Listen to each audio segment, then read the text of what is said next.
Well, good evening, friends. It's 7:59. I like to be a little bit early rather than to start late. I want to welcome you to actually session 7. It is unbelievable. Next week will be our very last session. It's been almost 8 weeks since we started this, and it seems like only last week. I We'll finish the week of Thanksgiving, and then it'll be January before we pick up and do something else. I want to so tonight we're gonna move into our seventh lesson. But let me just give you a couple of briefly the protocols. um, we um, we do record the show, so if you've missed any of them, in fact, I highly recommend you at least go back and review um, session 1, because it covers the present moment more detail. So it's recorded. If you're late, you want to go back. Looks like we get a lot of views afterwards. We get more afterwards, which is fine. You can actually send in your questions to me, and I will monitor and I will respond to all of the questions that I get. Now, know this, that if I'm broadcasting across multiple platforms, so if I don't respond to you, it's not because I'm ignoring you. Some of the platforms I can't see yet, but I will respond if you go back and I will go back and check, and then I'll come back in our last show. I'll deal with any questions that we may have. Okay. Also, feel free to go to the website, and I'm gonna go ahead and post that for you. There it is across the screen, because I've already downloaded session 7. So sessions 1 through 7, the notes are there for you. If you just click it, it'll show up immediately on your phone, on your computer. You can print it, but I want you to be able to follow me because I am giving you quite a bit of information. So I want you to be free to really listen and not worry about missing something if you have the notes. Also, there may be a slight variation on my notes because I tend to update them the last day, but 99% of what I'm going to say you already have. Okay. That's important. Uh, for the downloads, you go to my website, go to the Seven Nemesis resource page, and then just scroll down and just click on number 7, and that'll load up tonight. You'll be with me in real time for what I'm doing. Okay, real quick, let's just look at some of what we've covered. First, we covered the solutions key in session 1. Then we talked about fear. Then we talked about pride. Then we moved on to craving and defined and described that. We then dealt with worry, and then we dealt with anger. And listen, these are the things that can really cause us to fall short of what we're endeavoring to do in our lives. So tonight, we want to deal with hatred. We want to deal with hatred. In fact, I'm calling it the epidemic of hatred because it appears to me it's just at an all-time high across our society, and what we're seeing going on with people and their behavior. And hatred is not something that you can afford to have in your life, as you're going to see tonight. Finally, next week, we're going to deal with resentment. We're going to actually deal with resentment. And that's a real important one, too. And I will get into the whys on that of next week. Okay. So, What I want to do is, let me give you my preliminary statement. We'll follow the order that I normally do, where I give you definition, then we talk about um, prognosis, and then we talk about answers. So I'm going to stay with that. So my opening statement is this, and I give you this real brief because by the end of the show or the broadcast, you should know what I mean by what I say, what I'm saying. Hate is such a powerful force that if we allow it to exist within us, and I have in parentheses, so you following on your notes, towards people. Okay, that caveat is real important. You can hate injustice. That's a good thing. Okay. But towards people, if hatred exists within us towards people, it can never be contained or controlled. I'm going to read that again. Hate is such a powerful force that if we allow it to exist within us towards people, it can never be contained or controlled. Definition. Um, there's a lot that's kind of said about it, but the two I selected to print for you is extreme dislike or disgust when you hate someone, extreme dislike or disgust. Secondly, which is probably critically important, it has reference to ill will or resentment, ill intent.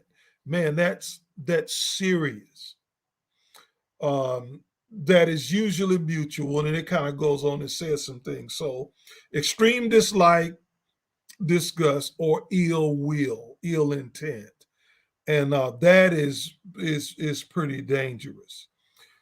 As normal, I'm going to give you my definition, and let's see. I'm going to put this session up. There it is. Okay. A sentiment of dislike, displeasure, and ill will, which is pretty close to what we just read. Depending on the object, it can be either extremely dangerous or extremely motivating for good outcomes. For instance, the reason I say that, I'm not contradicting myself, it's dangerous when you hate people and you actually have ill intentions toward them. But if you hate poverty, okay, that's a different thing. You can be motivated to do something about it. Okay, so it can be extremely dangerous or extremely motivating for good outcomes. When directed towards people, hatred nurtures deception, delusion, error, and self destruction. Okay? Make no bones about it. The reason I'm talking about these nemesis, friends, is because they are dangerous. They will wreck and destroy your life. Okay? Let me read that statement again. When directed towards people, hatred nurtures deception, delusion, and error, and self destruction. When directed toward things that are wrong, it can fuel the execution of one's values. So there's certain things you can hate. You can hate to see people struggle. You can, that's fine. But when they are directed towards people, especially a class of people, it's bad news, and you will not escape unscathed if you allow that to have residence in your heart and in your life. So let's go to the prognosis. Okay. The prognosis. I do this every week where I talk to you about if hatred resides in you, and maybe you aren't aware of it, then here's what it's going to do. Here's what's going to happen in your life if this is allowed to continue. Okay? So, the prognosis of hatred. Very often, hatred springs from a series of assumptions which have been taught, socialized, and culturalized. Okay? Very often, it springs from a series of assumptions. That's real important. Um, which have been taught, socialized, and culturalized. In other words, very often the people that you may hate, you don't know them. You don't. They could be great folks, but because of what you've been taught, or because of how you were socialized or culturalized, you hate them. And friends, that's dangerous. There's a lot of that going on in the world today, really across the board. Okay, really across the board.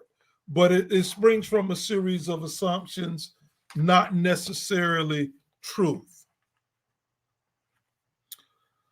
So hatred, then, my next bullet, is projected and reinforced in one's own experiences, then multiplied.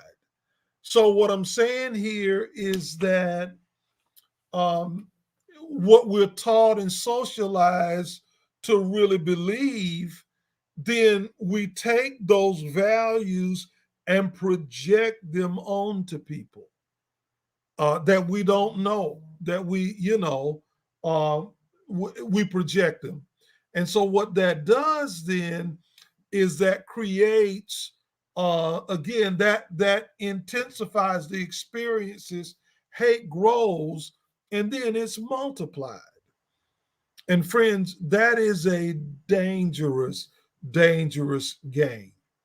It's dangerous, okay? But our world is filled with hate. I believe that if there's a threat that can bring about the fall of our nation, it is the hatred that I see among people. It's very interesting. Third, because hatred is based on delusion. Uh, Delusion's door is open wide into other areas of one's life, causing them and their loved ones to suffer. I use the word delusion a lot. So let me give you a quick psychiatric definition of it. And you've got this in your notes. If you look in the parentheses, here's a delusion. It is a fixed false belief that is resistant to reason or confrontation with actual fact. This is what I mean when I say delusion. It is a fixed false belief that is resistant to reason or confrontation with actual fact. So when a person is in delusion, they don't want truth. They don't want to know what's right. They are intent on seeing things the way they see it, and they deny anything else, even in the face of truth. And so the dangerous thing about delusion is if I carry something in my heart and I carry hatred for someone that I don't know, and it's because of how I was culturalized or socialized, and then I project negative things on them, then I've allowed delusion in my life. It's not going to stop with hatred. The delusion is going to reach and touch other areas, which is why I call this, I describe this as an epidemic because it's infectious to us. Hatred is dangerous to your soul. It's dangerous to your mind. Okay, and so this is the thing here with delusion. Okay, and so because it's based on delusion, delusion's door is open wide in the other areas of one life, causing them and their loved ones to suffer. Friends, if you are carrying hate in your heart, it's going to impact all of your relationships, your attitude, your temperament. Everything about you is going to be jaded. Okay. And so I'm talking about these nemesis because I want to encourage you to be able to live life in its fullest, to the fullest extent, to enjoy and live a meaningful life, and really to be a grassroots leader, because we need that. We need great men and great women and great young people today who will simply stand on their values and just live and make a difference. That's what's going to help us really as a nation. Okay. But when you feel with hate, everybody, people connected to you, they are going to suffer. Okay, it's not doesn't just harm the person that you are, who is the object of your hate. It comes back to you because hatred, by definition, embodies ill will. And I'm following my notes. Again, if you go to the website rogerckelleygroup.com, if you just joining us, and you go um, to the seven nemesis page, let me put that back up. You go to the seven nemesis page, resource page, you can download the notes. Because hatred, by definition, embodies ill will. And that is, in parentheses in your notes, the intention to harm, hold back, attack, and then persuade others to join your party. Okay? It will seek to self actualize in an individual's life. So here's what I'm saying: it's not just a matter, if you really hate someone, um, it's not a matter of you just having this feeling in and of yourself. The mind, the way our whole system works, is it will tend to want to self actualize. Chances are you're going to say something, you're going to do something, you're going to take some kind of action that is going to be harmful toward someone. And we're seeing that today. We're all in an uproar and everybody's up in the air. Political parties, this and that. By the way, let me say this. And somebody's actually quoted this, was that you cannot solve a problem at the same level that it's been created with the same mentality. Friends, you and I have to live above all of the nonsense that are going on and reach people and help people at a higher level and in a higher way. But hatred will seek to self actualize. It's something that burns in you, it's a sensation that burns in you. And it'll look for ways to show out, to come out, to emerge in your words and your thoughts and your actions, really in every way. So it's dangerous. You got hatred filled in your heart, you are a candidate for committing a crime, because that's how dangerous and moving it is. It's no joke, it's nothing to play with. Okay? I have here also on my notes that hatred soon consumes family and other relationships. Hatred soon consumes family and other relationships. So, what I'm saying is that Um, it spills over. This is why I said the delusion. If you can be a hateful person and you can despise other people, eventually that thing's going to turn on those that you love, because you really can't be selective with it. It's not something that you can control. Hate burns like a fire. Then it mixes in with anger and fear and all of those things. And next thing you know, boy, you got something really, really going on. Friends, we cannot afford to be in that position. We cannot. We cannot. Okay. You were not created, you were not designed to live, to walk, to operate in hate. It's detrimental. It's going to hurt everybody connected to you. Finally, in the prognosis, ultimately the fear and ill will brings about self-destruction through self-degradation and reciprocity. So I guess the last thing I want to say on the prognosis, if you allow hate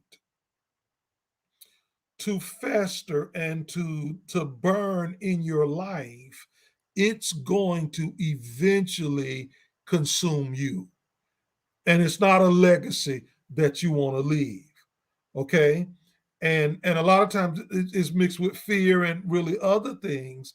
So it's really said one of the persons that's going to suffer the most because of your hatred is going to be you and the people that you love.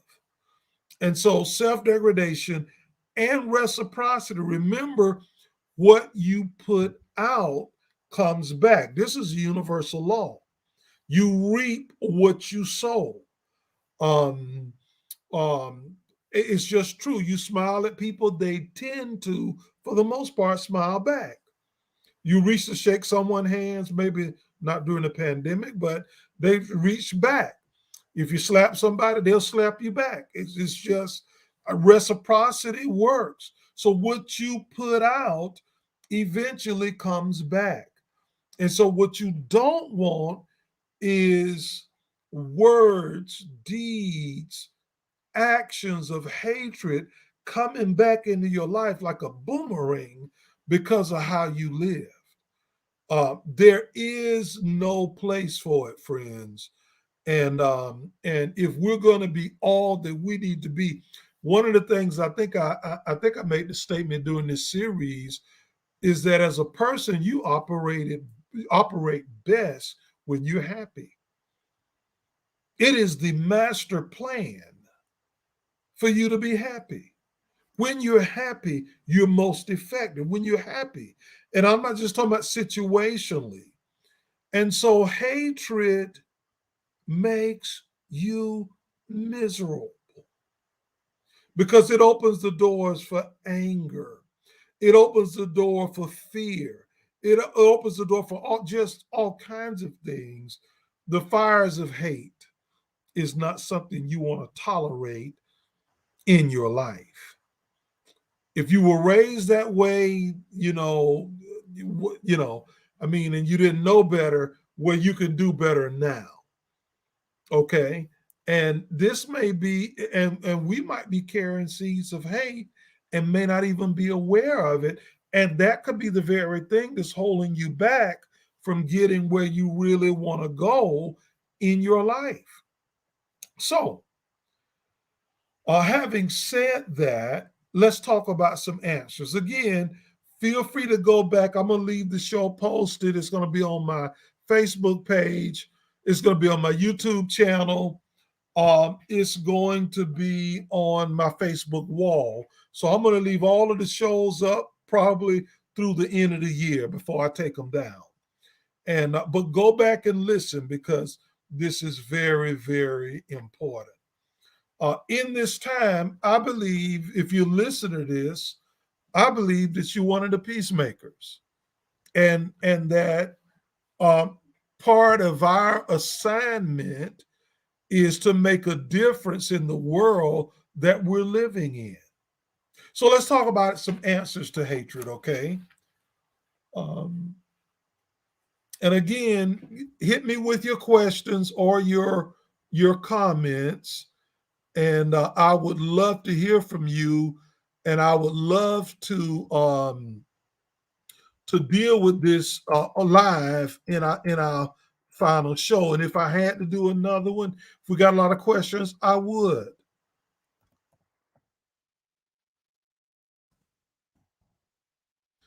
I'm just putting a little note here. I think most of you will be able to see it. All right. Appreciate you joining in. Okay. All right, let's talk about answers. What do we do about this? Now, if you set in on session one, you know what I'm going to say because I gave you the answer key on the front end. What we're talking about in these sessions is how to apply that key, which is why I believe it'll be a good thing for you to go back and listen to it. Okay. First, and again, this is on your notes, which you can download. You've got time to do it even now if you like. Just download it on your phone or wherever. Continual awareness of the present moment where both stillness and insight occur. Sentiments about others who are different from us can be observed and analyzed. So here's what I'm saying. The present moment, as I've described, is a space that we live in. We're unaware of it because we're constantly thinking and worrying and going back and forth. But the moment we enter the present moment through paying attention to our breathing, or breathing and walking through the park and just experiencing our surroundings apart from all of the thoughts that are constantly flying through our minds. Okay. When we are in the present moment, things can quiet down. And then when they do, we can see. And so our sentiments about others can be observed and analyzed. So it comes back to being present. Um, the most creative part of you, friends, is drowned out by all of the noise most of the time. We're so busy worrying, running, regretting, um, fearing until what's really in us can never come to the surface. It's in the present moment where things settle down that you can see and that you can also begin to deal with things. Okay. And so our sentiments need to be observed. It's not a good feeling being angry with someone. It's not healthy to be at work and there's someone that you just can't stand. And if you had the opportunity, you get them fired. That's not a good. That's not a good feeling. That's not a good feeling. That's not our normal. It really isn't. Okay. So is there a present moment where you come in, you do your in breath and your out breath. You're always doing that, but you're just paying attention to it. You're breathing in, you experience the cool air coming in, the warm air leaving. You relax. What happens? Your mind settles down. And all of a sudden, then things can clear. It's like if you throw a stone in shallow water or you stir it up, all of the mud you can't see. But if you just leave it after a while, it starts to settle. What you can see is what's in the water, where you'll be able to see the same way what's in your mind. It's been cloudy.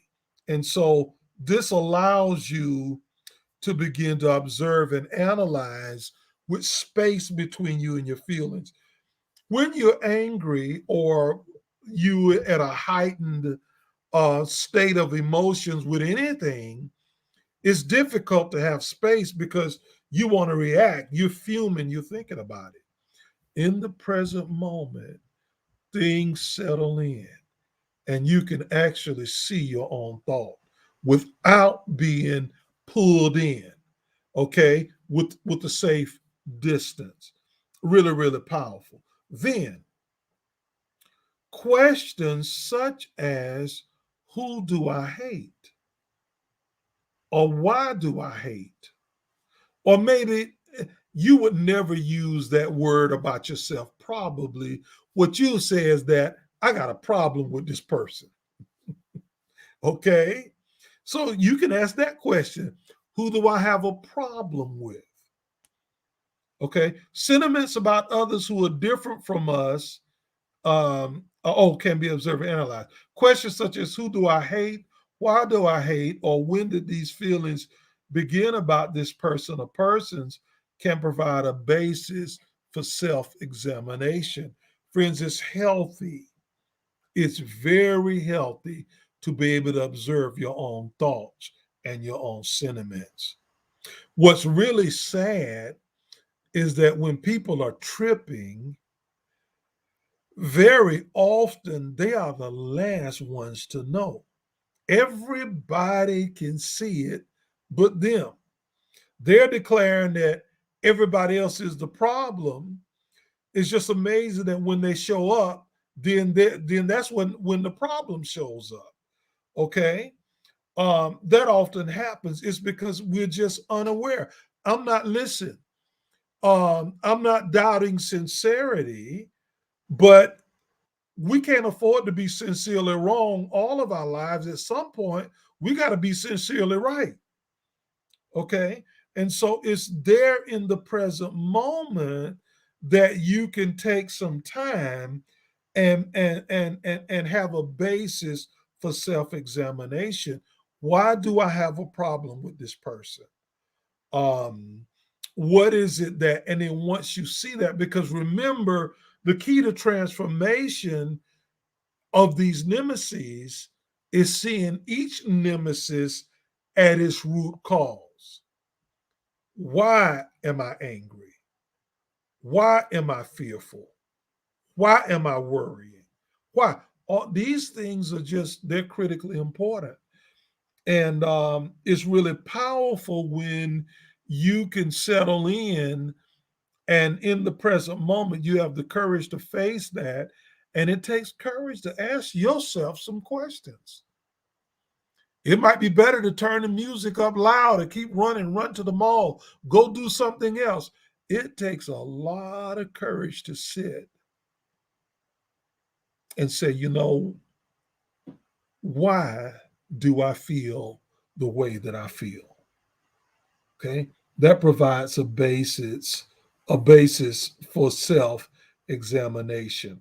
Again, friends, what I'm saying tonight is that hatred will hurt you. Hatred will hurt your family.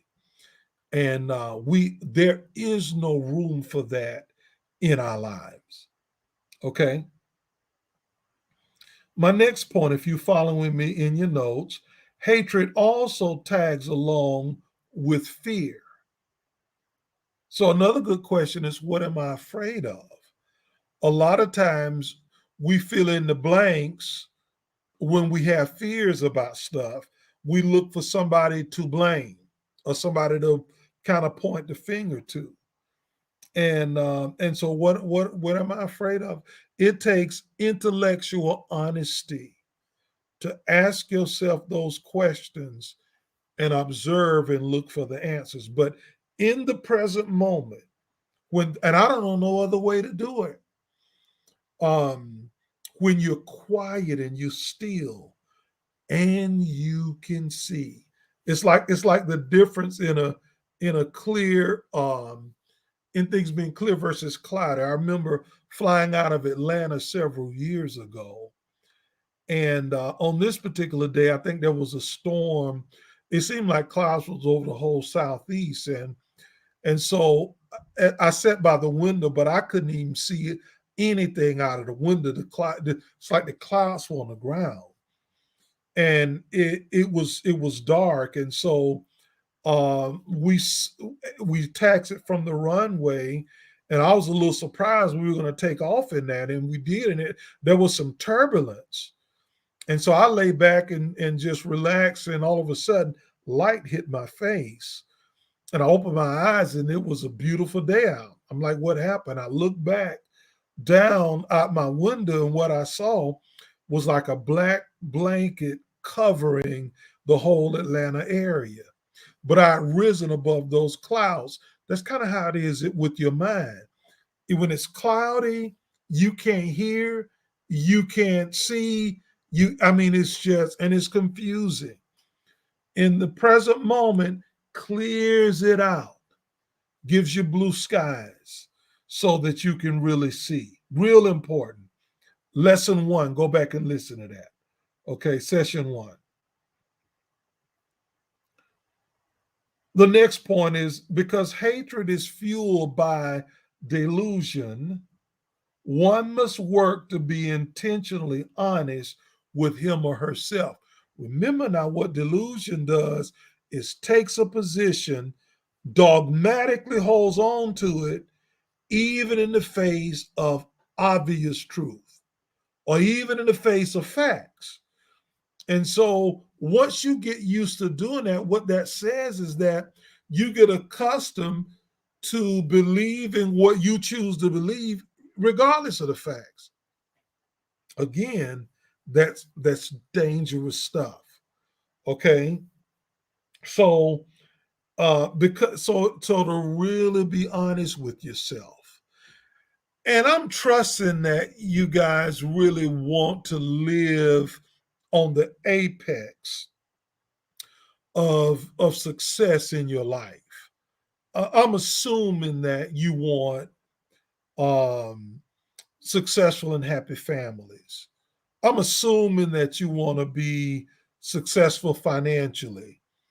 I'm assuming that you want success in your circle of friends. And so what I'm talking about here is how to help get you to really to another level. Okay? So it's work to be encouraged to be honest with ourselves. Listen, if you ask yourself questions, you're going to get answers.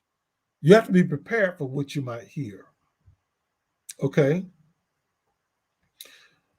Because others are different, do not make them wrong. Why don't you underline that?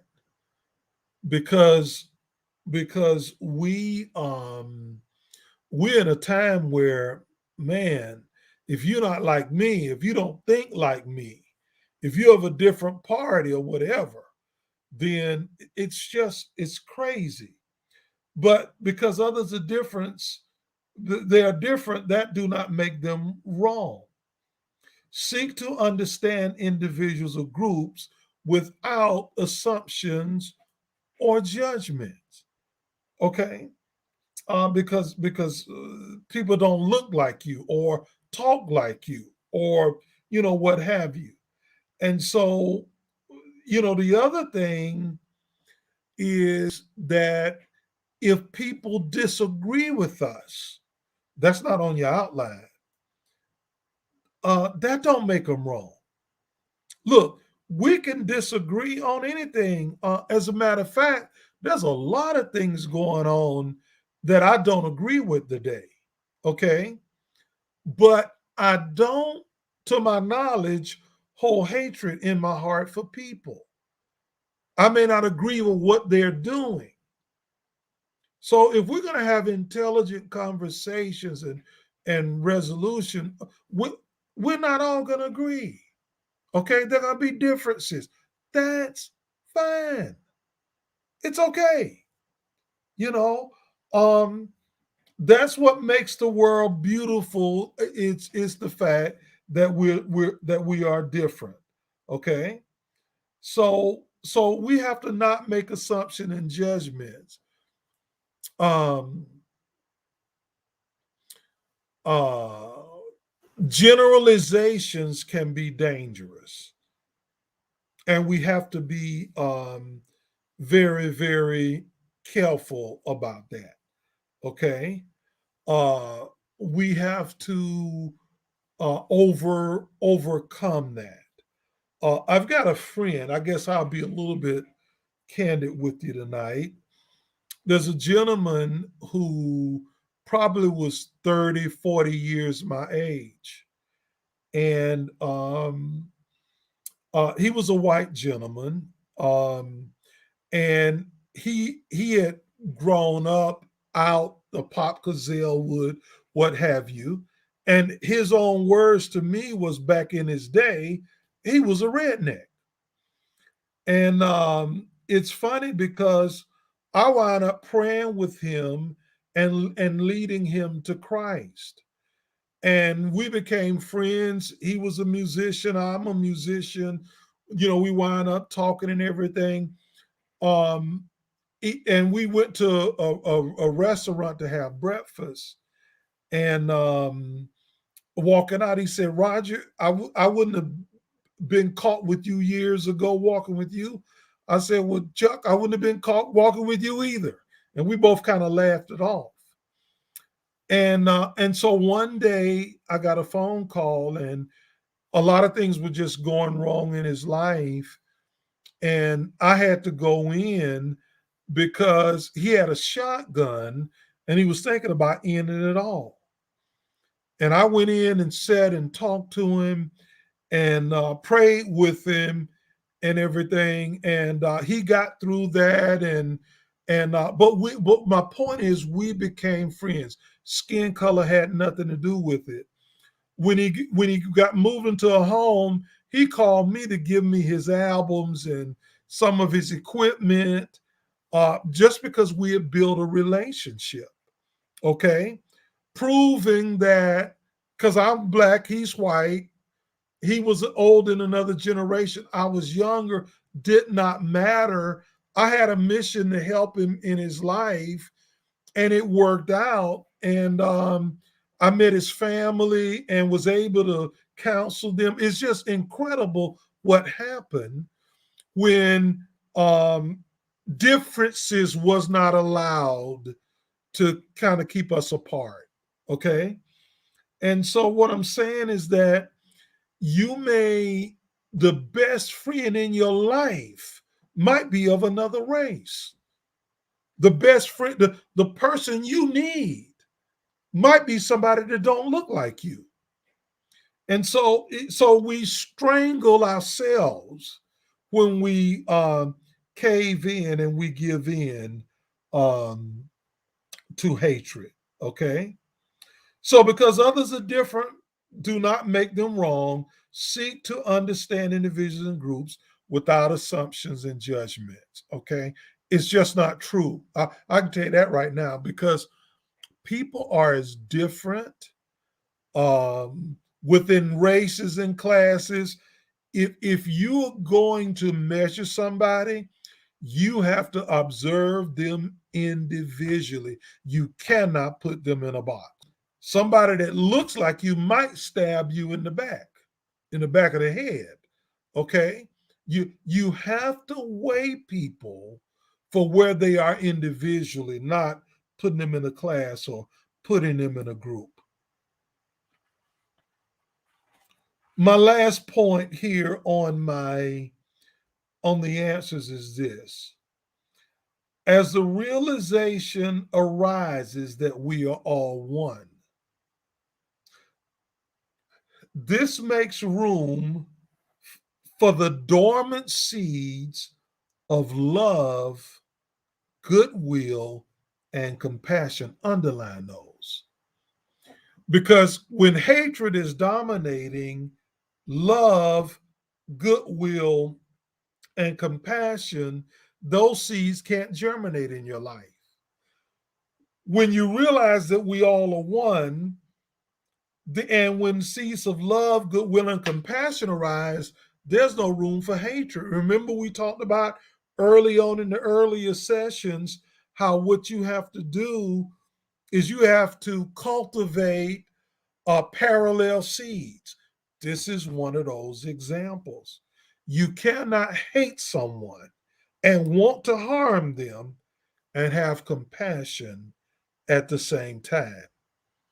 Friends, it is in the present moment that seeds of hatred can be deactivated and sent back down, and love, goodwill, and compassion arise. Okay. Which, let me read the whole statement. As a realization that we are all one, as the realization arises that we are all one, this makes room for the dormant seeds of love, goodwill, and compassion to arise, which mitigates the delusion, ignorance, and the error of hatred. You can't have both. You can't be both. It's going to be one or the other. If your heart is filled with hate, your happiness and your future is on the line right now. Your family, friends, are on the line. Um, we need women, men, boys, girls, young people who are caring for their own hearts and caring for their own lives, and who are very careful about what they're doing. Okay, and who will go out and make the difference. Okay, so when you realize that we're one, we all are of one blood. We really are. Um, I've often said there's far more that we have in common than what separates us. And so that's just really, really important. Okay. I have a side note here. I don't know if it's in your notes. It says, if you hate something that is ignoble, like injustice, greed, narcissism, that is noble. It is also noble to be active to help change it. So what I'm saying, you can hate poverty, okay? So much so that you want to do something about it and you want to help to make a difference. That's fine, okay? That is fine. Um, Also, I talked about anger last week. Let me just throw this out, mention it to you, that there's a place to be angry. And sometimes we'll need to protect ourselves. Okay, hear what I'm saying. But if there's space created, you can make the right choice versus just a knee-jerk reaction. Okay.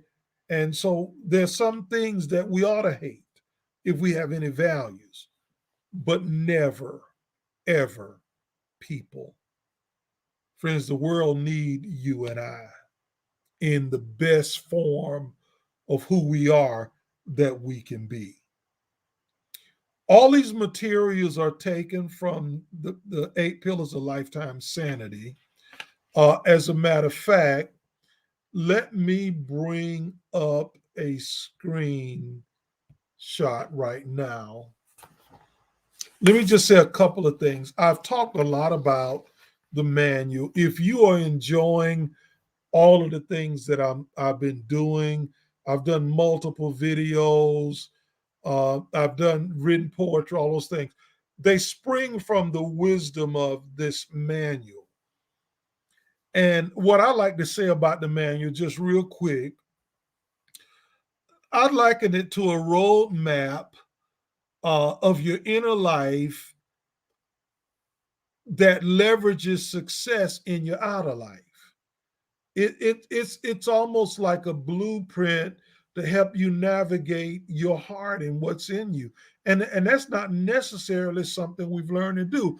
In fact, many of us have never been comfortable in our own skin.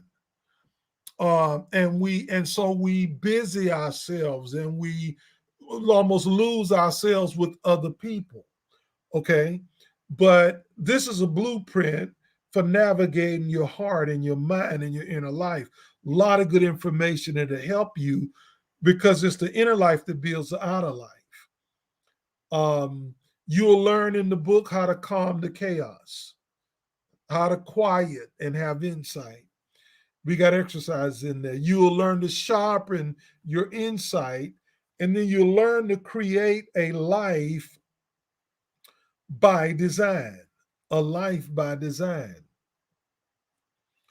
I believe that it's incumbent upon us to make the most out of this life that we can. Okay. I don't see any questions, friends. I'm going to go check. That doesn't mean there's not one on a format that I can't see. But I hope that you've enjoyed this session and all the rest. Holidays coming, you have some extra time.